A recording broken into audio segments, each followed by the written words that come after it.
A week from tomorrow, it is Election Day here in California, including the primary for governor. The top two finishers move on to the general election. Most recent polls show that Gavin Newsom is comfortably on top. But there's a real battle for second place between Republican John Cox and former LA Mayor Antonio Villaraigosa. Of course, he wants to be first place. The race tightened up quite a bit in the last 2 weeks, and Antonio Villaraigosa joins us live. Good to see you, Mr. Mayor. Good to see you. Thank you so much. Good morning. Nice to meet you. So let's just start off. Good day, LA. Good day. Cheers. Cheers.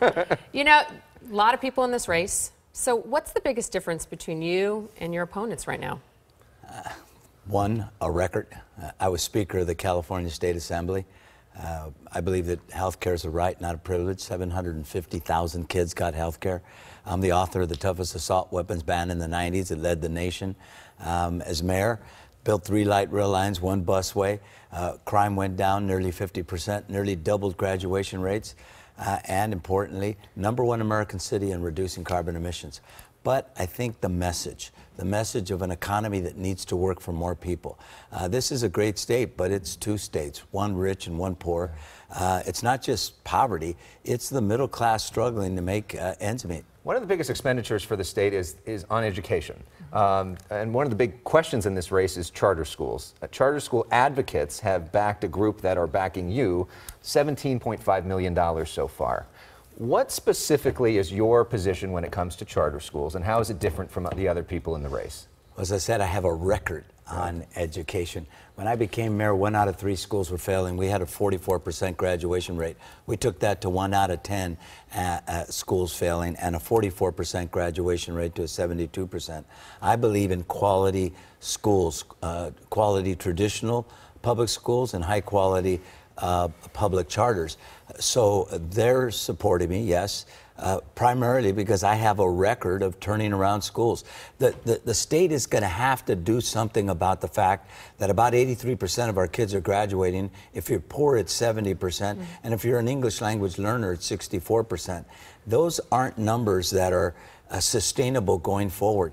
We're going to have to tackle the fact that we're not educating enough people to be college ready or have a skill. So do you support for-profit charters? No. And what, does the teachers union require reform? Does teacher tenure require reform? I think it does. Some 30 states have a 3-year period for tenure. This state is a 2-year, and really after the first year, if you haven't fired that person, you're not going to.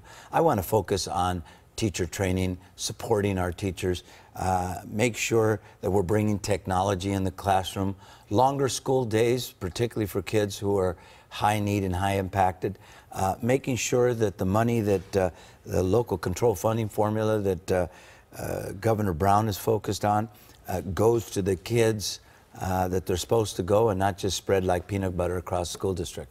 All right, you know, politics, it's messy. And it's a tight race for the top. You think? No, there's a tight race at the top for the top 2 spots. And you just filed an official complaint about a Gavin Newsom ad that's running supporting John Cox. You know, what is your, what do you make of this strategy? It's technically supporting Gavin Newsom, but some see it the other way. Prompting and lifting up John Cox. Almost everybody has said actually, he's acknowledged that he'd like to end up with John Cox or Travis Allen. Here's the ad itself. That's right. And he's paying for an ad that promotes John Cox and also promotes himself. And it was a double entendre, if you will. It's trying to do 2 things at the same time. Narrow the field to a Democrat and Republican. I think we need to have the debate between the top 2 Democrats, and I'll tell you why. The state is blue, very blue. A Democrat's going to get elected, that's for sure, in this state. And I think we got to have a conversation about which one, and I'll tell you why. I'm not someone who doesn't understand that while the state is doing great economically, we're the 5th largest economy in the world, an economy greater than Great Britain. We have the highest effective poverty rate in the United States, a poverty rate akin to Romania. And the biggest reason why we have the highest cost of living and middle-class people are struggling is that we're not educating and training enough of our people. It's the fact that we have a housing crisis that made the California dream, home ownership, an elusive reality for too many people. Speaking of Democratic control, we are now finishing up Jerry Brown's 4th term as governor of California. What are the big lessons you take away from him? What do you think is the thing that he did the best, and what do you think is the thing that he did the worst? I think what he's done the best is that he's been the grown-up in the room. He balanced budgets. He took us from historic deficits to historic surpluses. He said no when the legislature, frankly, wanted to continue, you know, as we got out of the recession, wanted to spend down that money and not keep the surplus that we have. So that's the best thing he's done.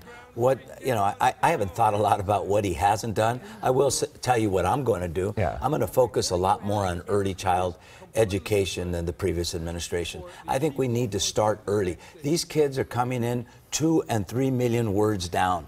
When they get into kindergarten, by the 3rd grade, we start deciding how many people are going to be in prison 20 years later by the reading scores. So you see yourself that way, as a sort of backstop to the Democrats going too far to the left?